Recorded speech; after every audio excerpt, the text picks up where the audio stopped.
Hey, we're in the Baker Illustrated Guide to the Bible, and we're going to be looking at Joshua. And you get to the setting for the book of Joshua, and it is ultimately a continuation of the Pentateuch story, okay? Genesis had God makes a covenant with Abraham, promising both all of the above land, numerous descendants, and lots of blessings. Exodus, we find the Israelites that their population has grown considerably, but they're still in slavery. There's really not any blessings, and they have zero land. Leviticus through Deuteronomy, the story is about God's deliverance, his blessings, and the Mosaic covenant. Then we get to Joshua. And Joshua is the dramatic conclusion to a very long, painful journey for the Israelites.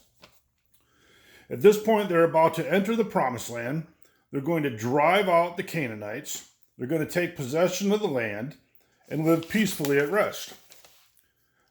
The message, there's a couple different stories that are in the message of Joshua. First is an action story, a story of conquering and distributing and taking possession of the promised land. And then there's also a theological story. And this story shows that obedience and trust in God equals delivery, victory, and blessings. But it also shows disobedience to God is tragic defeat, judgment, and curses. A few other little sub-themes that are running through here is rest, which they settle on the land and rest after journey and war. Also, that being part of the people of God is based upon trust and faith in God, and not strictly on Hebrew ethnicity. And we find that in the story of Rahab. The Israelites, another little sub-theme is that the Israelites are not completely successful in driving out the Canaanites, and we'll have to deal with them again and again and again. In your book, on page 33, it just gives a brief outline. Probably want to look at that. The first part is how to successfully conquer the promised land. And then there's a test case, which is Jericho. Back on track, the capture of Ai and the recommitment to the covenant. Then the conquering and rest of Canaan, distributing the promised land, resolving conflict among the tribes, and the renewal of the covenant commitment.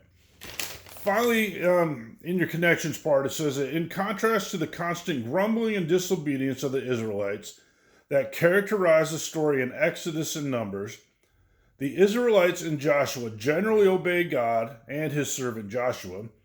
Such obedience results in tremendous blessings, a basic teaching repeated by God and Moses throughout Exodus, Numbers, and Deuteronomy. For us, the New Testament is clear that we are saved by faith and not by our deeds of obedience. Yet Jesus still stresses the importance of obedience to his teaching and the blessings that resulted from that obedience. Make sure you're reading this, just a couple quick pages in your book. Thank you.